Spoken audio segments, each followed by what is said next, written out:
Yo, we back at it again with two lovely ladies this time. The third one is going through some things, but we're gonna hold it down for her. Trinity, all love. So I'm gonna let my co-host introduce their ugly ass selves, and then I'm gonna let these two ladies with these big ass heads introduce themselves. We just let me know. Just let me know. He's starting on that bullshit. Anyway, welcome back to another episode of the Gentlemen's Podcast, the Gentlemen's Club Podcast. I'm here with my two co-hosts, SB and Mike. We got these two beautiful ladies here for their part two. Y'all already know how we coming. Before anybody forgets, if you don't know, you must know. Shots up, cigars up. I ain't got none this time. My cup, SB, what you sipping on? You got a nice little fancy glass over there. I was say he real classy today. Yeah, he classy. He a little bougie. He a bad bitch today. Yeah, bad bitch today. Hey, look, they say pinky up. Pinky today. They gonna fuck around. I ain't even gonna lie to you. I don't want this shot. I don't want it, but I'm gonna take it. You gonna take it, nigga? Pause. Hey, shit, ladies, go and introduce yourself one more time. We get straight into it, man. Please. I am Destiny again. Same person from last week. She just got a bonnet on or a scarf on this time. Oh yeah, rough night. Thank you. Okay, rough night is a good night. But listen. I'm Keanis. Yeah, it's nice to meet you guys. Yeah, thank you for having me. Hey, by the way, just in case y'all didn't know or y'all didn't pay attention, their Instagram tags are gonna be at the bottom right of the screen. So if y'all want to follow them, make sure y'all follow them. Look for the names in the video. Because I'm the flower child. 2 E's, 2 R's, 2 D's. And just in case y'all didn't know, yeah, she said that. I had to hurry up get past that. You are such a hater. No, you wild out. But just in case y'all didn't know, these lovely ladies are going to come to y'all with a surprise soon, and y'all better tune in. That's hopefully. We'll talk about that shit later date. No bullshit, they be bullshitting. But let's kick it off. Not too much on us. Not too much. We're gonna kick it off real gangster today. Our first topic is gonna be daddies can quit, but mothers can't. How y'all feel about that? I'm here for it. I love that topic so much. I can't agree. I say you can pop it on since you're here for it. So I feel like as time goes on and generation, I feel like the dynamic of parenthood change. Like I don't think it's as much gender roles now with parenting. But I think when this became a thing, it was more so that moms are like this. They're like I ain't gonna say the dominant parent, but dads have the opportunity to pick up and go if they want to. I'm not saying that they do or that they should or that they, but it's just that easy for them. You know what I'm saying? Mom is the nurturer, so it's just stagnant that the mom is there. So when you go through things, like let's just say you go to court, baby gets sick, baby gotta get signed up for school. Most of the time, it's the moms doing that stuff. So when they say those things, I just take it as that the mom has the leader role when it comes in parenting. The mom has the bigger role. The mom is the one that's expected to do these things. It seems like when dads do stuff, it's a plus. Now, I don't think that that's okay. I just think that that's the world we live in, the generations we live in. We live in a time where moms do most of the work. Okay, I want to play devil's advocate as a woman. I like that. Okay, so as a woman, like I'm gonna play devil's advocate because I've seen it firsthand where, like, I'm gonna speak on Georgia. A lot of times they'll give custody and award the mom with more opportunities than they will a man. Like you have women that are on food stamps, rental assistance, this, that, and the third. But their child is actively with their dad, but they're reaping the benefits. You know what I'm saying? So it is. I feel like the system is rigged in the mom's favor off rip. Yeah. Because I know plenty of men, Justice being one of them, but I know plenty of men that are doing above and beyond what a mom is doing. The mom is like, I put them in the house and They got food, but clothes, you don't know your child's shoe size. You don't know what medicine she like, what medicine she don't like, her favorite snack. Like, you're not helping with homework. It's a lot of women that's like that though. It's a lot of women that had kids just to say they had kids with this person. But they're not taking care of the child. But it's a lot of moms who do their job. But as devil's advocate, the system is rigged in the women's behavior. I mean, not the behavior, system but is definitely rigged. I feel like we just had a conversation that moms can be deadbeats too. I know a lot of very 100% active dads. I know a lot of dads that take a higher and better role than the moms. I do think it has to do with how the system looks at it. In the world of 2022, I feel like dads are stepping up, and I feel like dads are taking a better role than moms. I see some great dads and some super deadbeat moms. So I don't agree with it. I just think the way that they look at it is that moms are the ones that's always doing things. But okay, I agree. Because can we talk about that McDonald's video? Yeah. Because that pissed me off. So, and I was just about to say something about that. So I hear you. But realistically, I don't think it's easy for any man to just walk away. Because a man that actually wants to be in his kid's life ain't going to walk away, period. Ain't going to walk away. It comes down to knowing who you sleep with when you sleep with that person. If you're going to sit here and say that it's easy for a man to walk out of a kid's life or walk out of the family's life, that means you knew who the fuck you was dealing with before you even got in the bed with him, laid down with him, let him knock you up. And I don't agree with that.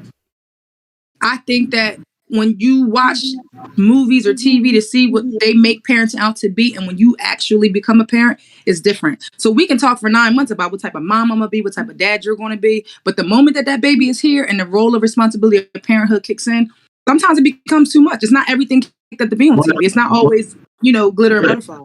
People show you who they are. You just gotta pay attention. Yeah, they're gonna always show you. That's a fact. That's a fact. That's a fact. Like, that's a fact. I was a single father for the first 3.5 years of my son's life before me and my baby mother got on good terms. He went back out there. He's going to school in a better school system. It's a parenting decision I had to make. But for me, I made it my responsibility to bring him back home with me. It wasn't say that she wasn't capable of doing it, but even though we both needed growth, I knew what he had back here in Georgia versus what he had out in Virginia at the time. So part of my reasoning for bringing him down here was because, one, I didn't want to go without seeing him, even though I know somebody has to sacrifice that time for the time being. But my responsibility was solely with my son. If I know he has more of a support system here, he got 3 grandmas, he got 2 granddads, he got aunts, great grandmas, he got uncles and aunties everywhere, and everybody's going to financially support him. And he has the other bounds and limitations that we can cross, because now he's not limited to just his mom and maybe some friends out in Virginia. You know what I'm saying? So like, my responsibility lied a little bit heavier. But then I also got to say, you got to look at a nigga like Jock. Jock still has his son. Cam is my nephew, and he's been with Cam from the day that he was born up until now. We're not going to ever sit right here and say anything bad or negative about our children's mother, because at the end of the day, that's who they are. But that man's been doing exactly what a lot of females feel like, not saying y'all too, but a lot of females feel like we as men can't do. It's a lot of them saying like, we'll fold under pressure. And it's like, you look at me, I didn't fold once. Yeah, I had some hardship, but I made it through. Now I'm on child number 2. Jock is still going through the shit. Jock is still a single father. Ain't no woman in the house helping him take care of Cam. It's just him. It's him and Cam every day. He pick him up, take him to school, pick him up from school, take him back home. They going out doing stuff. He ain't sitting on the game 24/7 like he doing his thing. And that's what I did. But you got niggas out there who really like that. But for the niggas, again, this is just my personal opinion. For any nigga that can just walk out of that kid's life, he wouldn't really in the business for having a kid. He probably slipped up and nutted in you, but that don't mean he really wanted that shit. That means he just, he found the easy way out, because technically speaking, he can just walk away. But I can't sit right here and say ain't no mother gonna walk away, because mothers walk away too. Mothers walk away all the time. Right. There's a such thing as deadbeat mothers. I don't know where the stigma is that it's always mom or dad. This is something I've seen plenty. When I was growing up, I had my homeboy, and for a long time we didn't know that he was going through it. We just thought that he did what the fuck he wanted. Like his parents just didn't care. But in reality, that nigga he got left in the apartment by himself. Yeah, it happens, bro. And the thing is, like, and daddy left. Yeah. And the thing is, like, we're not protected. Like, like the me and Jock, not to say Mike don't take care of his kid, but Mike take care of his kid too. He just hasn't he hasn't gotten to the point where he had to experience single fatherhood yet. But for me and Jock, we get overlooked and we get I pray I don't have to. yeah, I know. But like me and Jock had to go through some shit and we actually got to the point where we are now, and it's like we're not protected the way a single mother would be protected. And we're also not protected from people who throw these scenarios and throw these generalistic ideas and I guess these superficial society rules to where they feel like a man can just step out and do whatever he want and go wherever he want whenever he pleases. But you got mothers out there doing the exact same thing, and just because they're a mother doesn't exclude them from any negligence on their end too. Like these motherfuckers are moving away faster than we are now. And yes, there were a lot There's a lot of crazy women now. Yeah, like a lot of women are mentally checking out and not physically checking out. Then, so like instead of them saying, I don't want this child, they're abusing these kids, whether it's physically, mentally, and that puts way more of a toll on them than you walking away. Like you walking away is probably like the best thing you can do sometimes. And I don't think people get enough credit for that.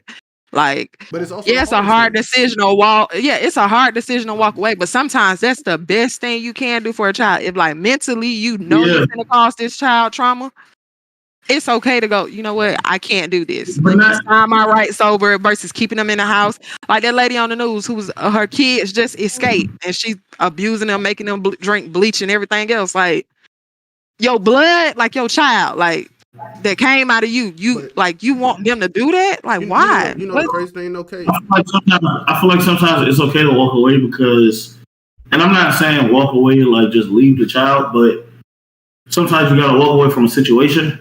And that, I feel like it stems back to that whole, like people be like, "Oh, I gotta be with them because we got kids." Don't put yourself in a position to have kids. You do not even that. You don't have to be with nobody because y'all had a kid. Like that is not a thing. Both of us don't need to be together to raise this child. I can't get down with the whole walking away thing, bro. I'm sorry, I can't. I think that when you're a parent. I'm saying walk away from the situation, but still take care of your child. But that's the thing. That's not even a topic. That's what I'm saying. Because like the way it's being worded right now, it almost feels like it's almost like y'all justifying why people walk away. Because like when people walk away from their family, they're not just walking away from the person they were dealing with. A lot of times they're walking away from the children too, whether it be for a couple months, a couple of days, or even for the rest of their lives. Like I just like if you want to say like I'm gonna separate. Well, let me not misconstrue what I said. Let's not give me and Mike misconstrue. I'm saying it is people that need to walk away from the child because mentally they're causing more harm. But that's what I'm saying. Why would that be justified to walk away from child? I mean, I get it. You can separate, but to walk away and just leave, like it sounds to me like y'all are saying, walk away and just stay out of the child's life.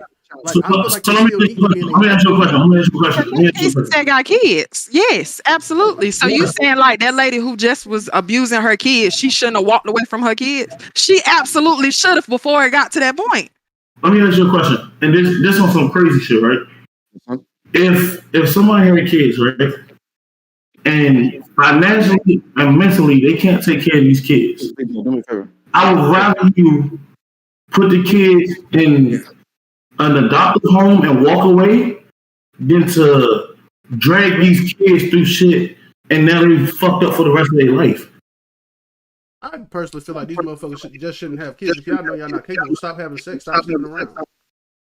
Like once you're a parent, I don't care about that shit. Like I'm a parent now. Like there's nothing in me that feels like I accept that shit.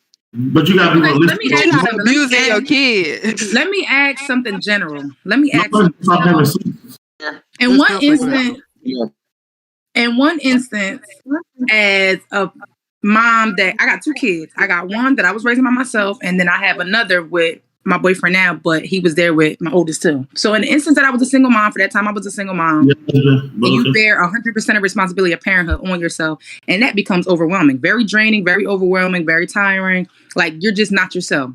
Versus having a co-parent, whether it's the parent that birthed them or the parent that stepped up or whatever the case may be. Despite anything about parenting where you're 100%, 50% or whatever, I think that it becomes a thankless job. It's very overwhelming. It's no rules to it. So, it's like you're winging it a little bit. Even if you're good at it, bad at it, whatever, you're winging it. I feel like at the end of the day, there has to be a little bit of slack on the toll parents take. So whether you're a good dad, whether we're Burnside's percent of a dad, or we are the most negligent parent ever, I feel like everybody knows who they lay with, number one. Not just the woman. I mean, not just the woman knows she lay with the man. The man knows who he lay with the woman too. Because like we said, there's deadbeat moms. Yeah. Second of all, I think that job of being a parent, period, is all time. Like, it's nothing you'll ever be thankful for. It's nothing that there's rules. So you don't, you're every day is a new day. Every day is. So I'm saying that to say the job of a parent, ultimately, but despite how you feel about the co-parent, it's going to affect the child regardless. Whether you're a good parent, it's going to affect the child. Whether you're a bad parent, it's going to affect the child. The child is the sole priority responsibility. So at the end of the day, whether you're a good parent or a bad parent, whether you're a mom or a dad, the child is responsibility. I feel like if the dad walks off and leaves everything on the mom and she's a great mom and the kid turns out to be a great kid, okay, who do we think? We think the mom, or we think just both our parents? Or if the dad's a great dad and the mom walks off and we don't have no mom, who do we think? Do we just think the dad because the kid turned out great? I feel like at the end of the day, whoever is raising the child, whether it's the mom or the dad, the child, the more so point is, child is the, what are we getting at? The child is that's the most important thing in the co-parents. It ain't about the mom. It ain't about the dad. It's only about the child. So despite who raises it, whether it's the grandparents, aunt, uncles, mom, or dad, the child is the more responsibility. I don't think that there's one over the other saying who raises the child better or who raises the child more. I don't think the mom could or should walk out. I don't think the dad could or should walk out. Because I think in this day and age that we're in, dads are stepping up everywhere. Dads are becoming great parents. They're not getting enough credit for it, but they're becoming great parents. And I think that the impact of them being in their life is changing the kids too. So let me ask you this. And just for SB and Jock, because I know we did a podcast on it before. Both y'all both grew up without dad, right? Yep. Correct. So and at some point somebody else stepped up. Correct. So to speak. I mean, yeah, no. Yeah, no? Yeah. I had male figures around me that I kind of looked at as a father figure. Get a man figure, but so, let me ask y'all this. Would y'all have rather y'all dad stayed, or are y'all grateful for the people that stepped up? Oh, I don't give a fuck about the father. I'm cool. I'll take this one, SB. As far as my biological father, I'm glad he dipped. Because after I met him 20-something years later, you know what I'm saying, he wasn't shit. My step-pops that stepped up, I'm glad he stepped up. So that's the point. That's the point I'm getting at is now, but at the same time, I can't go back and rewrite history because I don't know if you know what I'm saying. I see what situation I was put in. Right. I remember, being young, wild, and free, no kid, no nothing, and having the time of my fucking life. And then I find out I got a child on the way, and my mental kicked in. I remember my brother being young, wild, and free, super young at that, super young, wild, and free, living his best life, college football player, all that good shit. Finds out he has a kid on the way. Locked everything down and been doing it since. Yeah. You know what I mean? So I don't know if that mental for him, like, if it would have kicked in for him, I can't say, like, I don't know what he would have did because I see how we turned out. But the way the cards was dealt and the way he played his hand, I wouldn't change nothing. First, that goes back to when I said people show you who they are, you just gotta pay attention. One, bro, even if he was stayed, no, we don't know what type of father he would have been. But he left, y'all had another figure, and y'all grew up differently than whatever the fuck was gonna happen if he would have stayed. So now y'all are two both, and that's a shout out to Eli too. Y'all both are great fucking fathers because of what y'all have been through. That's like me and SB. SB take care of all his kids. And he's a great fucking father. Whoa, that player just two. How many is all his kids? That sounds like a lot of kids. How many is A lot. all his Yeah. You know, so I don't know. all sound like say 4 like or that, 5. nigga. I ain't That sound even know like I a lot of had kids. possibles out here. Shit. He said both. All the players Oh kids yeah, out here. he changed that. He went from both to that's a lot of kids. No, but he took it. I honestly didn't know. I didn't know if it was 2 or 3. That's why. But he take care of both his kids, bro. So, do you guys think that? Okay, so I want to just use the example. What if you have you have 2 parents, you know both your parents, and your dad leaves, Okay. and then when you get of age, let's say 18, 19, he comes back, and y'all have a conversation about how he just explains he would have been no benefit.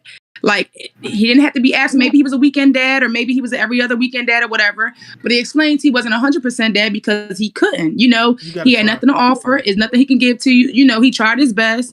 And it is what it is. Does that make a difference? Does that make him a better dad for leaving? I think it depends on the person, but for me, yeah. Yes. I think Because it at depends the on end the of the day, person, it but could for have me, benefited yeah. you from him not being there or making the mistakes to where he could have messed it up, and then him not being there at all could have. Know, how does that? I mean, especially being a guy, you know, I guess dads are more of an impact. Honestly, I'm not gonna lie to you. Honestly, if I had went through that, like I didn't go through that. My dad was just locked up, but when he was locked up, he was here. But same, yeah. If I would have went through that, coming back and telling me why, but then like us like rekindling, I wouldn't have had an issue because at least you were man enough to come back and tell me why. So, because honestly, what could a nigga do if financially he broke, mentally he not here, and physically he just not there? So what could a nigga do for a child? So let me like, explain something. Think about how much we give our kids, and if we don't have it, where does it come from? Let me explain something, bro. As a man, I'm not going to allow another man to make an excuse for another fucking man who decided not to make an effort. You can make efforts as a parent in a million different ways. And the one way you do not make an effort is by retracting your parenthood. You can't go in saying, I'm trying my best. My kid's 6 years old. I need to disappear because I'm just not doing a good job. What happens when your best isn't good enough? It doesn't matter. Yeah, but what? It does matter because then you're bringing nothing but negativity at that point. If you have nothing, I'm not saying to disappear. I don't agree with the disappear act. I take parenting very serious. I don't agree with the quitting. That's what it looks like when a parent just leaves. They're quitting. And that's not fair because it's an innocent kid. I get that part. But what I'm saying also is if I'm bringing, when I say nothing, I mean nothing. I'm benefiting this child. It's like I'm a babysitter. I'm not buying you nothing. I'm not taking you nowhere. I can't provide anything for you. I can't even fucking. It feels like I'm absent. I'm there, but it feels like I'm absent because I'm giving you nothing. I can't support you financially. I can't support you physically. I can't support you mentally. But I'm here. But I'm why here. Why is it all just put up? Why can't we accept the fact that sometimes we maybe have to blame the other parent too? Because let's say I'm in a committed marriage right now. And my wife knows that at this point in time in my life, I'm probably not anything close to a father. It almost feels like I'm obligated to do something that I don't want to do. It's almost like us going to our regular 9-to-5 job. It's not something we want to do. We'd rather have $15 million to have our own shit moving, right? So in the process of my wife sees that I'm not a good man. And I'm like, you know what? I need to move away from this because this ain't what I want. This ain't what I can do. This ain't. Ain't it her responsibility to also tell him, I don't care what you do, but the one thing I do need you to do and understand is you need to actually be here for this child. No, you may not be able to do anything financially. You may not be able to do anything else. But the one thing you can do is try to be proactive. Because the example y'all give, it sounds to me like it's just like acceptable to let a nigga walk away for not even trying. It's not really acceptable, trying. But it still has a benefit. You got to look at the benefit that comes out of it. It still has a benefit because as a parent, and I had a co-parent that was not shit and not doing nothing, I feel like you a leech now. I'm taking care of the kids and I'm taking care of you. So now you're just adding on to my stress. But like you go get yourself together, do what you gotta do, give it some time, and then you come back and get yourself together. You need to benefit us as a whole. It's a communication thing, so I think that's what you're getting at because she's saying it's not okay to just walk away. But if you can communicate, I'm fucked up right now. I need time to get this together.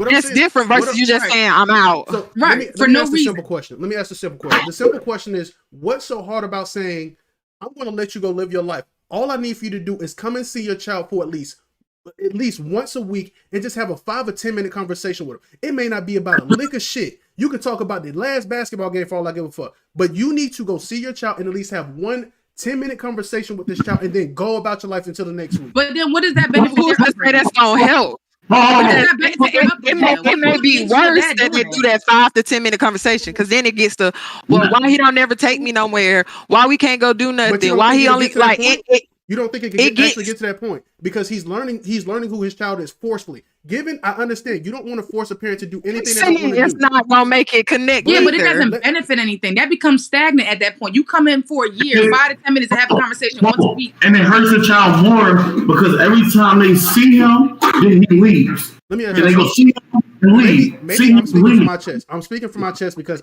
this is my life, right?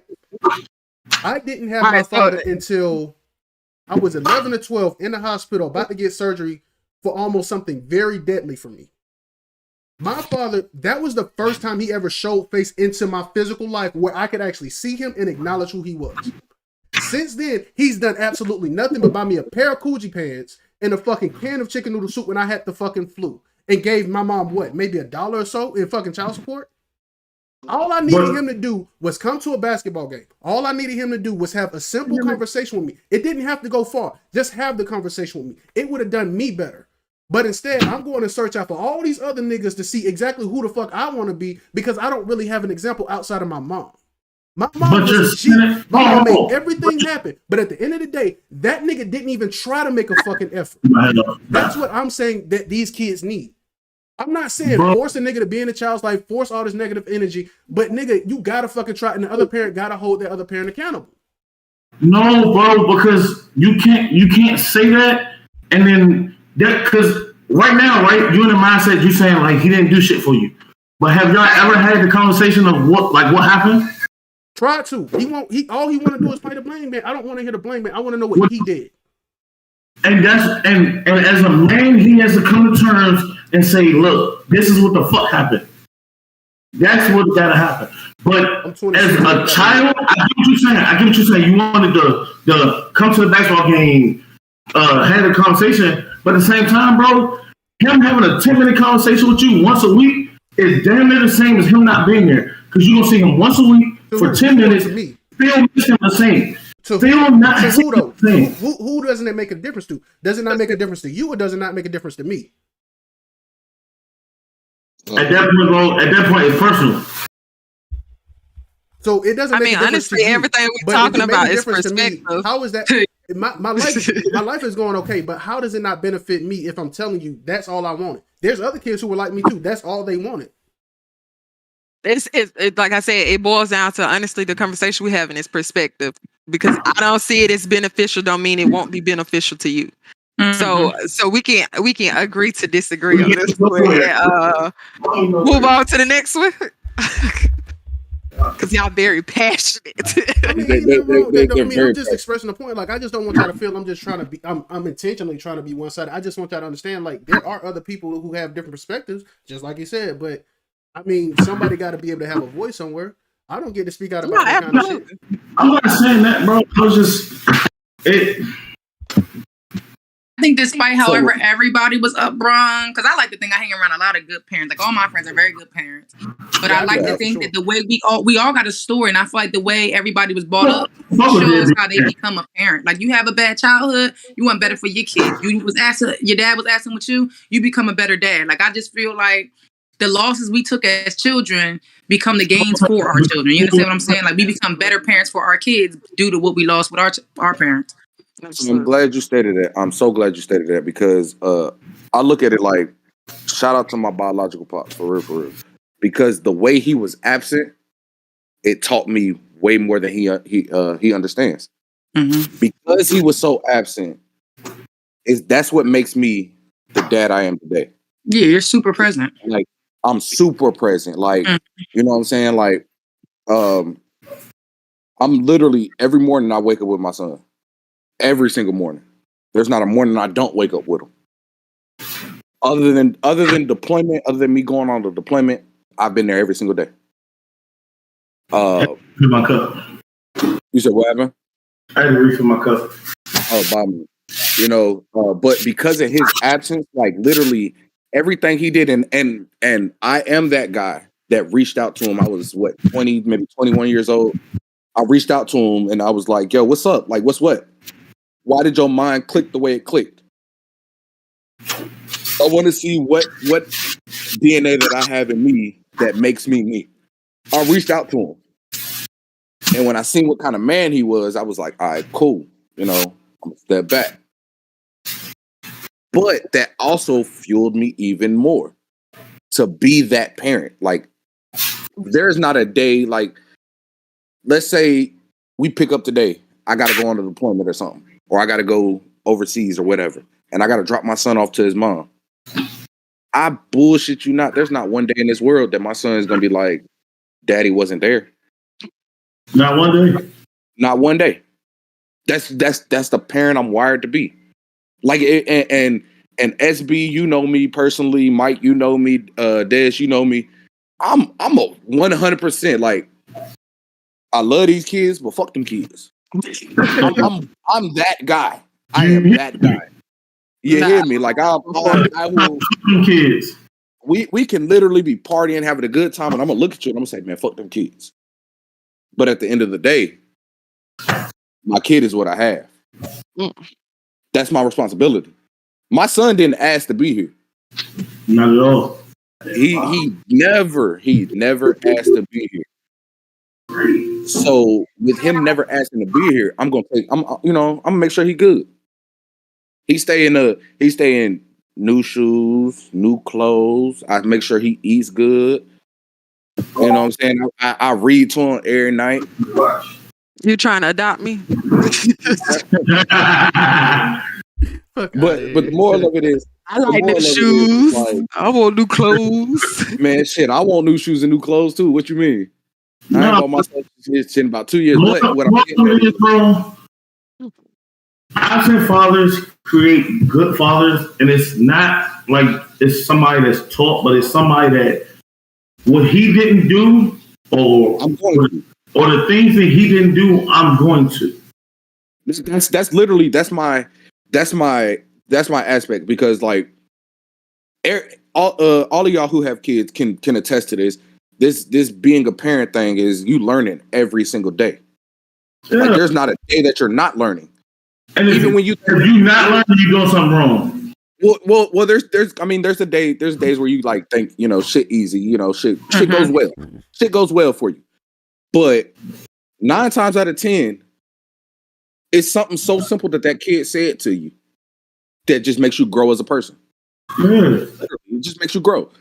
That being said, I'm still learning. I'm very well learning every single day. However, the stuff that I already know is based on what my mom did and then what my biological father didn't do. Right.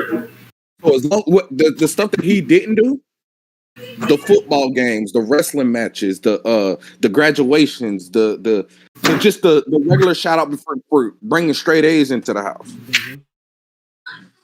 The stuff that he wasn't there for, I'll make sure that I am there for. Like, my son comes home every day, and I ask him, you know, when we on our way home, we taking our ride to the house. I ask, what you learned in school today? And he tells me his whole day.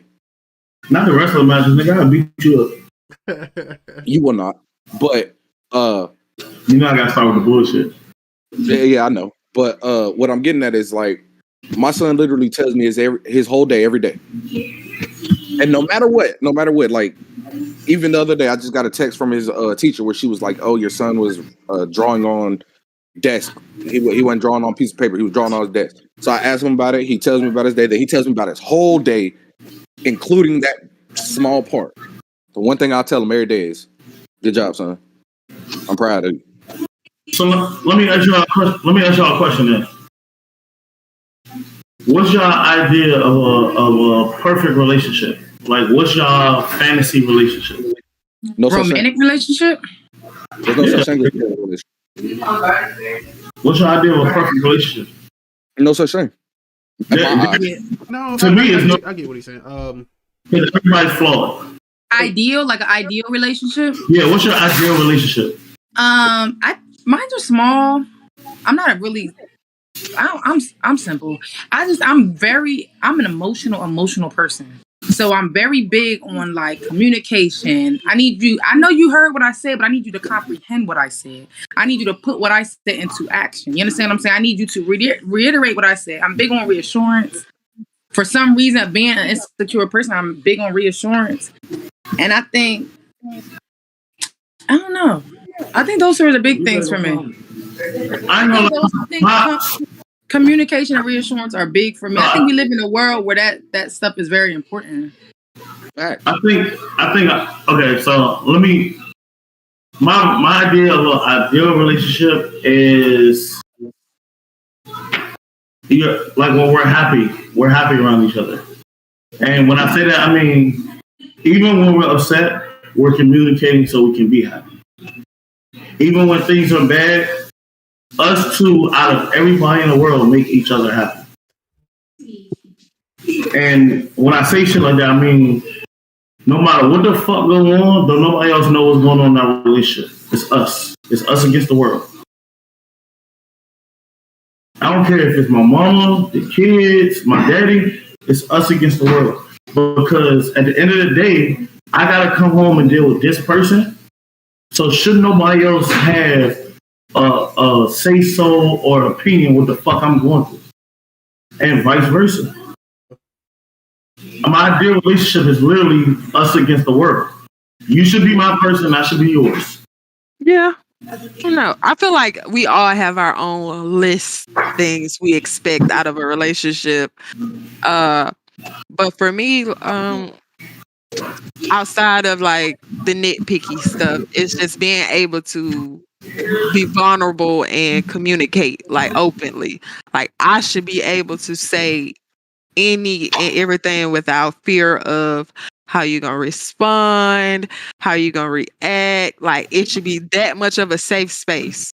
You know what I'm saying? Like with your friends, you can, and we had a conversation last week about why it's hard to lose friendships sometimes, because you find a person that you could truly be safe and vulnerable with, and it's taken away. We don't live in a world where we have safe and vulnerable spaces. So for me, I need that out of my partner. Like I need to be able to feel like I can say how I feel, I can vent to you, and I don't need you to respond all the time. Sometimes I just need somebody to hear it just to get it out my head. So that's it for me. Like outside of, like I said, the nitpicky stuff, like me liking flowers and wanting dates and stuff like that. But being able to be absolutely vulnerable, like my truest self, and so in a safe manner. Like you're not gonna yell, we're not gonna be throwing stuff at each other, because I did that already. Like it's no fun. Like, and it's stressful. It is beyond stressful, because I don't want a person that I gotta fight tooth and nail with to prove my love. And I don't want a person to feel like they gotta fight in tooth and nail to prove their love to me. I told y'all last week, if I gotta fight or compete with another person, choose the other person. I'm not doing that. Facts. You know what, like my person nobody's second choice. You know when somebody like, you're my person? Yeah. Thanks, Anatomy. Like, shout out. Yeah. So I feel like that's how shit. Yeah, that's my shit. I feel like that's always been my way of looking at relationships from then on. Since I watched that, like that's the only way I look at stuff. Like you're my person. Like if I'm at a 10, you know how to bring me down. Or like, you know, especially like, because I always look at relationships as I want to be a friend first. Like we got to be friends outside of this. I think sometimes with relationships, you get so lost in the love part that you don't realize the friendship part is important too. I think like me and my boyfriend go through something, we break up, boyfriend and girlfriend, cool, whatever. But I'm losing my best friend. You know, that's the problem for me. The person that knows me the best, the person knows like, you know, most things about me. They know the things that I don't want to reteach nobody else. You understand what I'm saying? So those are the kind of things in a relationship. That's what I'm saying. So those are the part of the relationship that are hard for me to lose. When you know somebody so well, you've built each other together, been together so long, when that's gone, it's like, you know what I'm saying? So I'm like, I don't like, you know, rebuilding. I feel like your person should be your best friend. Like your spouse is supposed to be your best fucking friend. Yeah, because you figure if you in a relationship for love, y'all break up, he can go find another girlfriend, you go find another boyfriend. But that friendship y'all developed in it, that's the problem. Like, oh my God, like I'm losing my best friend. Somebody like knows me. no TV shows. Like when you started watching shows with your person, and it's like, oh, what am I supposed to talk to this about? Like that. Like the episode with Abby. Right. Did you see what you Nigga, that's a different feeling. that's probably like probably the most stressful part. Locked in and started watching shows, and now I ain't got nobody to talk about it with. Oh. Right. See, my thing is I feel like there's no such thing as a perfect relationship. Anyway. No such thing. Because if y'all have a perfect relationship, no arguments and no nothing, something's wrong there. Somebody's holding something back. It's boring as fuck. Super boring. But in all honesty, though, besides it being boring, somebody's holding something back. Mm-hmm. Now, my ideal relationship is. Hold on, I hear myself echoing. Am I echoing to y'all? No. Okay. So my ideal relationship is like when I'm with someone, they see a side of me that nobody gets to see. They get to see that childish aspect of me. They get to see I do random shit like buy Nerf guns and start shooting up the house. They get to see war. You feel me? You know what I'm saying? They get to see like I'm going to war at the house. They get to see that I'm trying a new recipe in the kitchen. And I'm not ashamed of it. It's like, come taste this real quick. Tell me what you think of it. And I want your honest opinion. They get to see I'm literally a different person with them because you're my best friend. You're also my best fucking friend. Like, now with that being said, if I go into a relationship and that's my best friend, I always tell people like if I get in a relationship with a woman and I'm like, yo, you're my best friend first, I always tell them like, no matter what happens between us, stay my best friend. Always stay there. Always be that best friend for me. So that because if we, you know what I'm saying, relationships go through hardships. And everything happens in a relationship. But at the end of the day, when that woman hates me the most, I want her to look at it and be like, but that's still my best friend. So let me hear him as a best friend instead of hearing him as a spouse. Because when you hear me as a best friend, a key point though, because like it's certain stuff like I feel like when you can disassociate the two, like this is my partner, but it's also my friend. It's certain stuff that you would feel a certain way if it was your partner doing it. But if it was your friend doing it, you know what I'm saying? You're not going to take it as personal. So I feel like in relationships, sometimes we have to take that step back and be like, all right, I'm in my chest a little bit because it ain't the bro, but that's the bro. Like, this just the bro I sleep in the bed with. Like, that's my person. That's supposed to be my person. So let me see what my person was thinking of. Shout out to Grey's Anatomy. So I took it a little too hard. Yeah. So let's say y'all had these relationships, right? Mm-hmm. And at one point, this was your best friend. Mm-hmm. Do y'all keep up with y'all exes? Like, do y'all still check on your ex? Hold on. That ex thing, and I don't know if it's because I'm like in what society we're in right now. I think the ex is an ex for a reason. I'm so big on that. Like, my ex is my oldest daughter's dad. I don't think if we didn't have a kid, there would be nothing for us to talk about, especially being in a new relationship. I feel like it's a little bit disrespectful to dip back in your past. If there's nothing y'all holding on to, if y'all have nothing in communication with like a child, or going through a divorce, or like something that y'all both had tied together, what are we talking about? I'm not the person to say, when we break up, we still friends. I'm not that person. So I feel like when it comes to exes for me, you're an ex for a reason. We're not like, you're ex out my life. There's nothing to talk about. I feel like if me and my daughter's dad didn't have a daughter, we wouldn't be talking. What's there to talk about? You understand what I'm saying? So I feel like, why are we going there? Why, like, relationship I was in before my daughter's dad, we don't have nothing tied, so we don't talk. There's nothing to talk about for me. I'm saying for me, because I feel like if we're not together as a couple and we don't have anything tied, then we don't need to talk. Facts. I agree with you. Like the only ex that I still communicate with is literally my son's mom. Yeah. And for obvious reasons. Exactly. Exactly.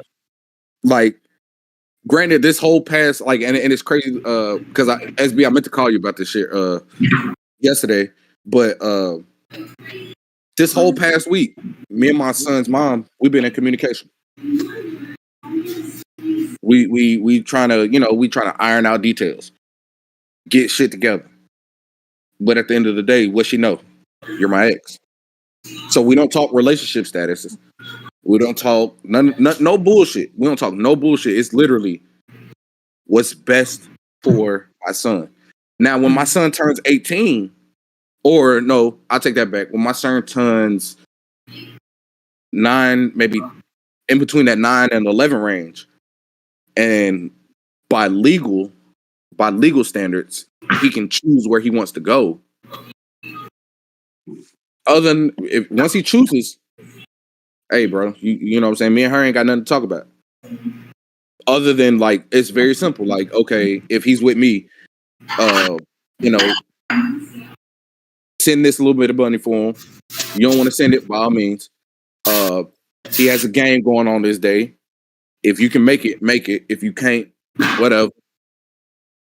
But that's where we at. That's literally where we at. Like, we are my son's mom, we are cool, but we don't talk outside of the kids. Real quick. What would you talk about anyway? It's nothing to talk about, honestly. There's nothing. Okay, literally, so it's funny because, like, before you go in, it's funny because, like, if you literally went over the past 6 months, and Days, if I came to you and told you everything for the past 6 months, you'll look at me and be like, "Why the fuck are y'all arguing?" And I look at you and be like, "I don't fucking know." Like, I say that every time you say something about it. Exactly. SB and Mike, y'all know. You know what I'm saying? I've came to y'all about the situation. What are y'all arguing for? What the fuck is y'all arguing for? Like, and then when y'all hear it, y'all be like, that's a good point, though. Y'all hear it and be like, what? Like, she really chose an argument out of that? Yeah, she really did. But, you know, are you entertaining it? No, I'm not. So That'd go ahead. That'd be my problem. But okay, so for me, I think the key word, or it wasn't even a word in it, but the key point of that was like boundaries. I'm not gonna sit here and pretend like I don't hold a conversation with my ex, because we do hold like conversations. But it's boundaries, and once it's getting left field, then it's like that's it. It's just like, you know what I'm saying? That's just it. Because again, like at one point, that was my person. So yeah, like TV shows and certain stuff, it's just like, yeah, you still hold it. You still have certain connections, and it's not like, what's the word? Some platonic shit. Yeah, that's the thing though. Like, it can be cool, but it's just it's establishing boundaries. But I think both parties have to expect boundaries. And I'm not just gonna sit here and trash Atlanta men, but Atlanta men do not respect boundaries. Now, all y'all, so don't come for my neck. But it's a nice bit that do not respect boundaries. No, so I'm not gonna come for your neck, because I understand that. Like, at one point, I'm in the same boat. At one point, I made my ex my person, like, with everything. When you guys were exes? No, not when we were exes. Like in a relationship. When we was together, I made that person my person. Like, you know, I talked to her about everything. I came to her about everything. And then when we became exes, though, my thing is, when we became exes, like, in the beginning of us becoming exes, that was still my person. Like, we still talked about everything. We still, you know, linked up for our shows. We were still fucking around, all that good shit. But then one day I woke up and was like, this shit ain't it. Like, I can't do this no more. Like, this is not for me. But see, that's my question. And I fully made my ex. Like, we only talk about my son. Like, literally. So I got a problem with something you only said. About my son. Yeah. With me? Yeah. Because, like, what's up? couple minutes ago you said like when you communicate with her, it's like, you know what I'm saying, he got a game today. If you want to come, cool. If you don't, all right. You don't think you will ever come back and accidentally say that shit in front of the kid? And like honestly, that sentence in itself is gonna say a lot to a kid in front of him if you gonna throw that out there. So if you asking in that aspect, no, I don't. One thing I don't do is like when communicating with her, I do not bring that in front of my son. So, because mainly John, mainly because why would you say something to her that you wouldn't say in front of your son? Mainly because like let's say it's a game situation, right? Like, hey, you know what I'm saying, he got a game or whatever. I don't say that in front of him because I don't want my son's hopes to get up. SB, you know, like I know, like I've told you this. I've done situations and I've handled situations to where I've built my son up to be like, yeah, your mom's gonna be there. Your mom's there for you. So and then she broke his fucking heart. I don't do that because I don't want his heart broken. I get it, bro. But what I'm saying is, it's everything falls in with the line of communication. And the one thing I don't want you to do is my big brother, bro. And you giving me a lot of advice. I don't want you to say that one sentence behind your son's back, and you wouldn't say it in his face. Mainly because it's gonna be a day where it come across, and you actually say that same line, and it's like, damn, he don't heard it by mistake because you didn't even know you said it, but it was how you worded it. And honestly, we humans, we don't pay attention to a lot of shit we say. But and I learned this from dealing with Kaya, you know what I'm saying? Like, my communication with her, like, nigga, we was dogging each other out every chance we got. But then it got to a point like, nigga, why the fuck am I still arguing with somebody I don't love, nigga? Like, it don't make sense. Funny as hell. I can't continuously bring that negative energy and then add in some little supplemental little punches or jabs and shit, and it just keeps shit going because every day we're doing some little petty shit. Like, I say something, you say something back, and irregardless of how anybody feels about it, like, that statement in itself could be so fucking reactive. You know what I mean? Like, you could say that shit in front of Cam one day by mistake, and he like, damn, Dad, like, I know you and Mom don't get along, but now you also set a precedent. But what you also got to understand is, bro, if she's going to say that she's going to go somewhere, it's going to hurt you, bro. And I know, because if I say something to Journey or Kaya say something to Journey and she like, you know what I'm saying, he got this game coming up, I bet I'm going to come. Once that parent commits to that sentence and says, I'm coming, don't make it your responsibility to make an explanation for that parent. It's going to hurt you. It's going to be hard. But she got to explain that. At the end of the day, I understand you don't want to get his hopes up, but tell him the truth. Anything that she tell you is a real truth, but it's her truth too. But if she's going to tell you that truth and tell you to pass that information over to your son, make it her responsibility to take part in telling your son, y'all's son, what the fuck happened and why she didn't show up when she said, I'm going to commit to showing up for you. And if she continuously do it, it's going to eventually be his responsibility to decide, do I want mommy around? Do I want daddy around? What do I want for myself? Because when you become that 9, 10, 11-year-old child, you can say what you want to say. Now with that, put your son in the wrong light, and I also don't want you to slip up and say the wrong thing, bro. I get you 100%. That's why but at the same time, that's why I don't say that certain shit around him, because my son's gonna figure out everything for himself. SB, me and you have talked personally, and I've told you how I'm starting to see that shit. Yeah, you know what I mean. So that being said, like, the one thing I ain't gonna do is I'm never ever in my life, in this thing we call life, never will I ever talk down on his mother in front of him, because it's not I don't want him to choose that based on what I said. I want him to choose that based on what he knows. So I don't say certain things around him. Like, I'm 100% honest with my son until that aspect comes up. Like, I'm not like with that one. I'm like, yeah, you know what I'm saying, blah, blah, blah, whatever. And I make up some bullshit for him because I don't, like I said, I don't want his heart to get built up. I don't want him to be like, yeah, mommy's coming, and then she don't come, and then now he's looking at me like, do you think it's gonna be hard? Where's mommy at? And given, I understand him and Journey same age. Do you think it's gonna be harder for him to learn that now, or do you think it's gonna be harder for him to learn it when he gets older? Because when he's older, he's already built up a level of resentment. But at least you can start kind of making him understand a little bit. So I don't allow him to build resentment. You know what I'm saying? Like, I make sure, like, no matter what, I make sure that he has a great relationship with his mom. I make sure that he calls her. I make sure he talks to her and all that good shit. Whatever conversation they have, that's them. Like, if she explains to him why she didn't come, that's on her. That's their conversation. I don't. Huh? I ain't gonna lie. My mom said some like real shit the other day, and it's when you have an ex and y'all have a kid. First off, I feel like you shouldn't communicate with an ex unless y'all have a kid. Other than that, I don't care. the fuck you talking to? Some other thing that could be tied that y'all should talk for, but I get what you're saying. Yeah, I get it. But once y'all have a kid, it's I get that. But I get it. Whatever you got going on is what you got going on, and whatever I got going on is what I got going on.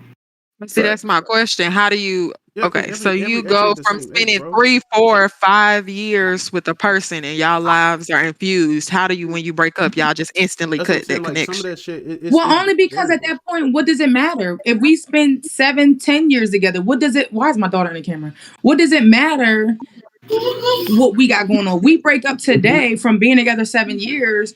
Why do I want to know what you're doing in a week? Why are we talking about what how what's going on in a month? I don't think at that point it matters. We went our separate ways for a reason. So are we halfway Okay. on our But separate ways, is this or really are about- we? I'm saying like when y'all lives infuse, right? So like you spend so much time with somebody, y'all lives Well, that infuse. does, Like in that ratio, it doesn't matter. so then It so doesn't. then it's so what I'm saying is that instant like soon as we done, that's it. No more communication. Like Because that's why then breakups hurt. you cut Yeah. off that vulnerable space. Then it's okay. Don't invite them to Christmas dinner, mama. Like this, you got to tell everybody like It's called grieving. It's don't called bring grieving. them around. Like Yeah. But this is the thing. Because when you cut me off, my family's cut off too. My kids cut for off. me, it's family harder to cut off. them ties. Like not saying like I think I want to be with this person. Very But I'm an empath. Like extending Well, an a breakup olive doesn't branch. come- Like It doesn't come sudden. We're not going to date for 7 years and tomorrow I'm gonna wake up like I don't want to be with you. It doesn't come sudden. Something had to build up over time to where you get to your breaking point. And when it does come to a break, like you just know you're done. It came from something that was over time. So the breakup ain't as hard. It ain't like it's a sudden thing where you just wake up and be like, "Oh, we're done." Is 7 this years by down way- the drain, no more talking. Is this by way of a bad energy breakup? Like, is this like y'all saying like I can't fuck with this person no more? Like completely leave his family out and everything. If the breakup happened on bad terms, or are we also talking about or accommodating for people who break up on good terms? Because if I break up with somebody and it's just like it just wasn't supposed to be no relationship. It don't matter if it's a couple months or a couple years. Like some people just break up and it's just like I don't think we were supposed to be together. I think we were actually supposed to be friends, but we kind of made it something else. And we didn't really understand. I could still be friends with somebody. That's almost like having sex with somebody and saying you would never talk to them again because nothing about them interests you. At some point, they interest you. You can't just say completely. I just don't want to fuck with this person. Like if I'm cool with you, we got together, we started dealing with each other, we started moving forward. We realized it just wasn't it. Why is it such a bad thing for us to still be cool? Like we ain't crossing no I boundaries. think it doesn't become a bad thing until you move forward in another situation. That's when you say an ex, I always think of it as in another situation. So we're together and we break up and we both move forward with someone else. That's the only time I find it to be detrimental to speak. Like I think that's disrespectful to the new situation. Now, if we break up and then months down the line we're both single and we choose to engage in, hey, how you been? You know, those kind of conversations. Cool. It's platonic. It's regular. That is a person you spent some time with. You understand what I'm saying? But if we together and 6 months down the road, we both in new relationships, then there is nothing for us to talk about. I don't need to know how you doing or what's going on, your well-being. You know what I'm saying? Like that's just how I look at things. Yeah, I guess my other question is like, I'm a very open person. Like taking the test to it. We're best friends. If I was to get in a new relationship, me and Kay have never done anything. But if I was to get in a new relationship, the first thing I bring up is, yo, Kay Giannis is my best friend. Are you cool with females being friends? Females and males being friends? Ebony's my other best friend. Y'all cool with me having girl best friends? We're strictly platonic. We never kissed, never hunched, never fucked, never did nothing. If you agree to it's a conversation within itself. 60 talking about hunch. No, because that is the conversation. That is the first thing. When I tell people that Justice is my best friend, that is like such a taboo that everybody and their mama believe that men and women cannot be platonic friends. And I just like that is like my brother. Like he could have came out my mama. The funny thing is me and SB we did an episode where we talked about best friends that were of the opposite sex, and he mentioned you. And first thing I asked, jail. Yeah, you was definitely, do your time, gang. But me and SB, we talked, and the first thing I asked him, I said, like, offer it, because I want to get the formalities out. I said, hey, did y'all mess around? No. And then I told him about my best friend, and he was like, did y'all mess around? Not at all. Yeah, but why does that have to be a question? I don't know. Because how's that a thing? Like, and I get why it's a thing, but it's like I should have to explain my friendship. As best friends, right? Y'all tell each other everything, right? Yeah, a lot. Mhm. And y'all talk all the time. Yeah. Not all the time, but yeah. We probably talk like once a month, half time. Yeah, it's a lot of time. So the time that y'all put into y'all best friend relationship is outside of it looked as, oh shit, like they close, like I mean, they probably. yeah, but I mean, Yeah, but that's so insecure. That's so insecure. You understand? No. And the only reason I know insecure. It's super insecure because there's a thing that sometimes men, just like, okay, for a great example, this podcast, men and women blending conversation to get different aspects of whatever's going on. It don't have to be nothing sexual, nothing romantic. It's just two opposite genders getting the opposite point of view. I have a male best friend, and I think our relationship shows there's nothing romantic there. There was never nothing romantic. It shows in our relationship. We're platonically just best friends. Right. Huh? And Justice is brutally honest with me. Like I think when you have women as friends, they're honest, but they want to soften the blow. Justice gonna shoot it straight out. Like, that's it. If I come to Justice with a problem, Justice is not gonna be like, oh, I see why you doing what you're doing. You right. Justice gonna be like, what the fuck are you doing? You dead ass wrong. Well, how come when men or women are best friends, no one asks that question about females being best friends or males being best friends? If a woman and a man's best friend, they close and they communicate all the time. How come the question's never that with your girlfriend or your boyfriend? And or your a lot of girls out here licking coochies, okay? That's what I'm saying. So that becomes like, now it's like a stereotype. Like, men and women, it's always questioned about their friendship. But I got homegirls that I'm real close to that we kiki all the time.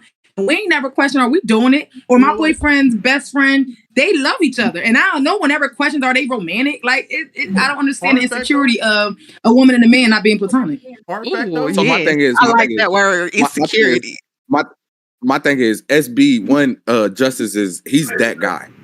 Justice is that guy, like, no matter what, because just like he's your best friend and he tells you that bullshit, he gonna tell me that same shit. Like, there's not a day that I've called Justice and been like, yo, bro, listen to this situation. Justice be like, all right, so I heard you, but why the fuck are you not doing this?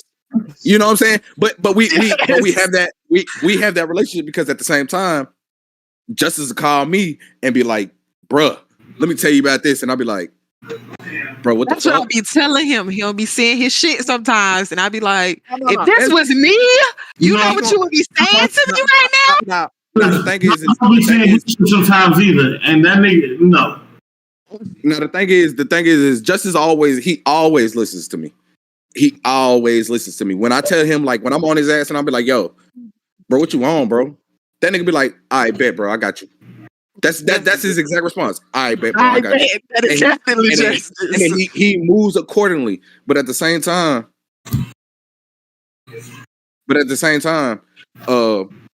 when I do it with my best friend, like, now my best friend, we're super brutally honest. She calls me all the time and she's like, yo, I got a relationship, blah, blah, blah. And I'll be like, that ain't the nigga for you. Off rip. Ooh. I don't know nothing about the nigga. That ain't the nigga for you. That sounds What like you mean? What you mean he ain't the nigga for you? I'm gonna keep it a man with you.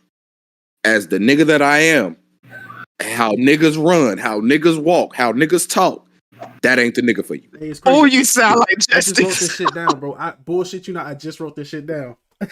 I said a nigga knows when he's in dangerous territory. It doesn't, like, if me and you got platonic best friends as females. If another nigga stepped in and he felt like you have more value than him, or even if y'all not having sex, if you have any indication of any more value than what he can offer her, he's going to immediately feel intimidated. It's all for that's where you saying the insecurity come yeah, from. that's what I'm saying. He's just insecure. to be devil's advocate, females have the same thing. Of course. Okay, so wait, before you go there, that was like a great freaking point. So my boyfriend has a home girl. I ain't gonna say that's his best friend, but they're close. That I can't rock with. Now he has a best friend female that they've been friends for years. They slept in the same bed, head to foot. Like I have no issues with her. Like they're platonically friends. He has this other home girl that the bitch just keep doing stuff a little bit more than what a friend should do. So have I thought they went there? No. But is there signs that she indicates that she's doing too fucking much as his friend, knowing that we're in a relationship? Yeah. And that's where the line gets drawn to where men and women's friendships become a question.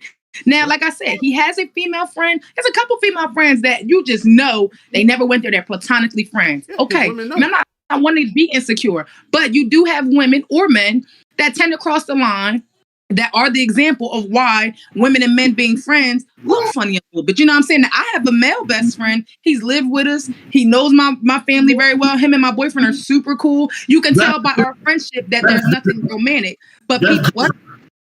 That's different. So I got a challenge for y'all. I got a challenge for y'all. What? No, I got a challenge for y'all. He gonna try to talk to you. He gonna try to talk to Sam, if anything. It doesn't matter. I introduced him to Sam. That's what I'm saying. George was my friend years before I met Sam. As my best friend, him being a male, you know, that question being arose, you can tell in me and George's friendship that that's my best friend. But my boyfriend has a female friend that they slept head to foot together. They'll talk on the phone. Like you can tell in their friendship, they're platonically friends as a male and a woman. I was going to Justice's point that sometimes as the opposite sex, that some people do cross that line, or as a Burnside point, that some people do cross that line in friendship that question why men and women being friends look funny. That's all I'm saying. I don't want to see everything comes from insecurity. The thing is, everybody knows who they have around them. If you know somebody's attracted, women know when a nigga's attracted to them. Niggas know when women are attracted to them. It's not that fucking hard. If you keep the motherfucker around, you know that motherfuckers don't like that. The other point that I was gonna make is sometimes you just gotta realize like every territory has a different boundary line, right? So if I know that Victoria actually fucks with me, I'm probably gonna stay away from it if I got a girlfriend because I know she's gonna do something. Time she hears anything bad happen in my relationship. And that's like, your role as the middle person to do that. Right. That's right. But see, the other thing is it's ironic how I have a challenge for y'all. Okay, Job. I have a challenge for y'all. Right. Y'all two can't do it. Or y'all can do it. Y'all can do it. But y'all can't do it. SB and you. But y'all can do it with other friends. So I have a challenge for y'all. It's very simple. Okay. Is everybody has a best friend that's of the opposite sex, correct? No. Oh, I know what you're finna go. I was finna hit that point. I know what you're finna do. So if you have a best friend of the opposite sex, I want you to go to them and be like, you know, XYZ. Like, you know, me and my significant other broke up, blah, blah, blah. You know, confide in them and watch their response. My best friend, I've done that. I've done it. Well, my Justice response. So my best friend he was staying with he's transitioning out the Navy and he's getting a job in Virginia. So he was staying with us like the past 4 or 5 weeks. Yeah, I know about that. Right. That's been my best friend before I met Sam. Like 4 years before I met Sam, and I've talked to Sam about him, you know, for years before they actually officially met. And now, you know, him living with us, he's seen me and Sam. You talking about? So it's times that, huh? You talking about George? Yeah, y'all know George. So it's times that Burnside know George. No, George. No, I thought you were talking about Ernest. Oh no, that's different. He's gay. George. Me and Sam has been through things that George has witnessed that I've had conversations with George about, you know, outside of Sam's presence that I told, you know, venting to him as my friend and also venting to him as a male figure. Like, how would you feel? Or, you know, give me a man's point of view about blah, blah, blah. That he's had conversations with me on the side and he's had conversations with George on the side. Nah, George ain't going for none of that. But George is he sounds like Justice. Now, I've never had a one-on-one with Justice, but he sounds like Justice by being very straightforward. He's not biased because he's my friend. He's not biased because he just met. He's very to the point. Look, you fucked up. Or look, you're wrong. You know, kind of thing. And that's the kind of friend I need to surround myself with because I don't want to be around somebody that's just going to tell me what I want to hear because you're my friend. Facts. Now, like, and I can tell y'all this with my old lady. We were best friends first. It was me who pushed the issue, not her. It was me. So Look at you But crossing some boundaries. when the situation popped off, like, don't get me wrong, when she used to tell me everything, like literally list it down. Like, she used to be like, yo, you know, especially when I first joined the Navy, she was like, yo, hook me up with one of your Navy homies. She was like that. And I was like, all right, bet. And then one of those days popped off and I was like, nah, fuck that. It's Fuck them me, Navy though. homies.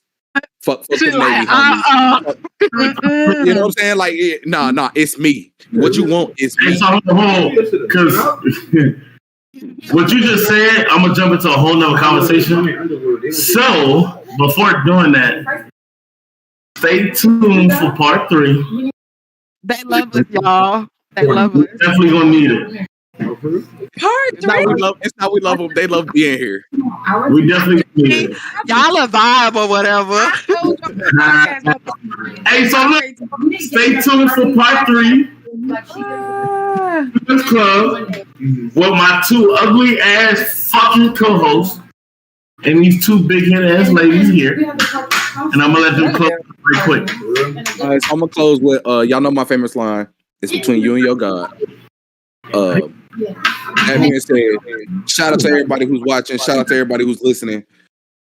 I appreciate y'all motherfuckers for coming in this motherfucker. So that's all I got. Yeah. Aww. My episode.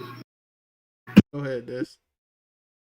I just want to say that I'm glad we're talking to some strong-headed men because sometimes, you know, men get a little childish or like small-minded. You guys are like strong-minded. I like y'all opinion. Y'all say very biased. I'm biased. And I like the way y'all play devil's advocate. So I appreciate that. Absolutely. That's me. But Well, look. Oh, go ahead, Ken. I'm gonna end this with I think as adults that we need to establish boundaries. I think that was the gist of what we talked about today is establishing boundaries. So let's establish those boundaries. And again, this is such a safe space, y'all. Y'all got to come over here and talk to them. It's a safe space. Come talk to them. Yes. Well, I guess I'm the last person to say something today. Definitely a good 1 and 2 ab shots from the ladies. Excellent episode from these 2 as well as Trinity, who was out. Of course, I don't think She's gonna be back for part 3. Third, but gonna work on a part 3 for this shit, man.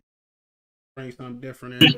I just want to say again, the people that watch, subscribe, and like, thank y'all, because we wouldn't be able to do this shit without y'all. It's the not 2 possible without motherfuckers that I do this shit with every Sunday, thank y'all. The 2 big head ladies, thank y'all, and I'm glad y'all coming back for part 3. I'm glad You only y'all got an orange background because your head shaped like a pumpkin. But anyways, continue. Not Not a pumpkin. My head big over there sitting real round. You know what I'm saying? But it's okay. Continue. Moral of it, this year. Moral of it, Mike SB.